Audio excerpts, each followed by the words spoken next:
پہلگام واقعے پر پاکستان کی بھارت کو غیر جانبدارانہ تحقیقات میں تعاون کی پیشکش۔ وزیر اعظم کہتے ہیں پانی روکا تو پوری قوت سے جواب دیں گے۔ کاکول میں پاسنگ آؤٹ پریڈ کی تقریب سے خطاب کرتے ہوئے شہباز شریف نے کہا کوئی غلط فہمی میں نہ رہے، امن ہماری ترجیح ہے، کمزوری نہیں۔ پانی ہماری لائف لائن ہے۔ بھارت نے مہم جوئی کی تو 2019 کی طرح منہ توڑ جواب ملے گا۔ دہشت گردی کے خلاف جنگ میں پاکستان سے زیادہ کسی کی قربانیاں نہیں۔ افغانستان فتنۃ الخوارج کے ہاتھوں اپنی سرزمین کا استعمال روکے۔ پاکستان کشمیریوں کے حق خود ارادیت کی حمایت جاری رکھے گا۔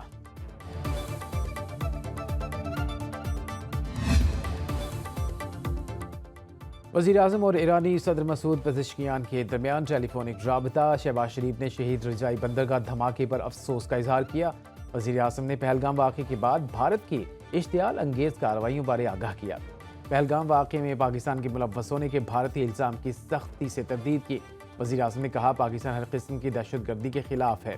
قیام امن کے لیے ایران کے تعمیری کردار کے خیر مقدم کریں گے۔ ایرانی صدر نے خطے میں امن کے قیام کے لیے پاکستانی کاوشوں کو سراہا۔ شہید رجائی بندرگاہ پر دھماکے میں 14 افراد جاں بحق، 700 سے زیادہ زخمی ہوئے۔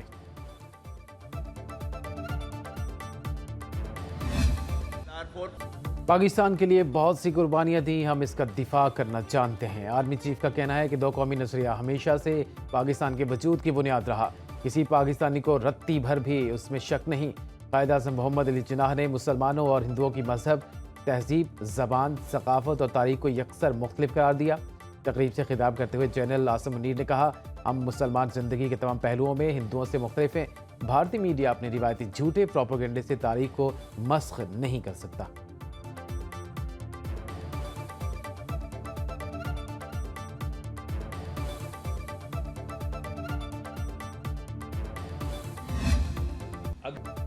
ہم جنگجو قوم ہیں، بھارت پانی روکے گا تو پاکستان جنگ کے لیے تیار ہے۔ پہلگام واقعے کی شفاف تحقیقات کی جائیں۔ وزیر داخلہ محسن نقوی کا کہنا ہے پہلگام ڈرامہ بے نقاب ہو چکا۔ 2:30 بجے واقعہ ہوا، 10 منٹ بعد FIR درج ہو گئی۔ یہ بھی طے کر لیا گیا کہ اس میں سرحد پار سے لوگ ملوث ہیں۔ پتہ نہیں اس سے بڑا ڈرامہ کسے کہتے ہیں۔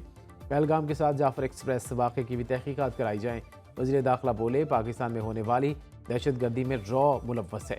قلعم PLA اور را ایک ہی ہیں۔ 3 دن میں ہم نے دہشت گردی کے 7 منصوبے ناکام بنائے۔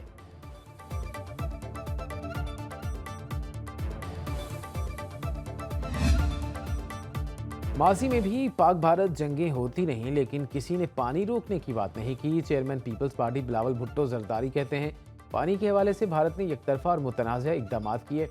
پاکستان اور بھارت کی واٹر ڈپلومیسی اہم ہے۔ دنیا بھر میں جنگیں ہوتی آئی ہیں لیکن کھانے پینے کی اشیاء کے متعلق عالمی قوانین ہیں۔ بھارت نے مذاکرات سے بار بار انکار کیا۔ بھارت دہشت گردی کا بہانہ بنا کر سنتاس معاہدہ ختم کرنا چاہتا ہے۔ پاکستان اس کا بھرپور جواب دے گا۔ وزیر اعظم جب مناسب سمجھیں APC بلا سکتے ہیں۔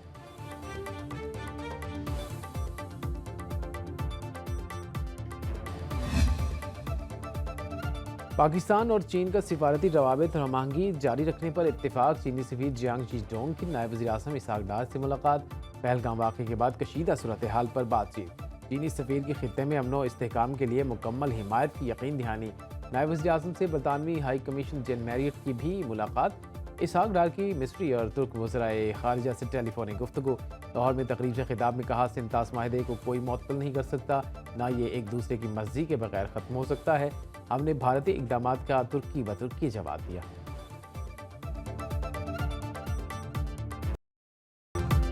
پاک بھارت کشیدگی ختم کرنے کے لیے علاقائی طاقتیں اور دوست ممالک سرگرم۔ ایران نے پاکستان اور بھارت کے درمیان ثالثی کی پیشکش کر دی۔ سوشل میڈیا سائٹ ایکس پر پیغام میں ایرانی وزیر خارجہ عباس عراقچی نے کہا پاکستان اور بھارت ایران کے برادر ہمسایہ ممالک ہیں۔ مشکل وقت میں دونوں ممالک کے درمیان معاملات کو سلجھانا چاہتے ہیں۔ سعودی وزیر خارجہ فرحان بن فیصل کا پاکستانی اور بھارتی ہم منصبوں اسحاق ڈار اور جے شنکر کو ٹیلی فون۔ پہلگام واقعے کے بعد خطے کی صورتحال پر گفتگو۔ سعودی وزیر خارجہ کے دونوں ملکوں سے تحمل اور برداشت کا مظاہرہ کرنے کی اپیل۔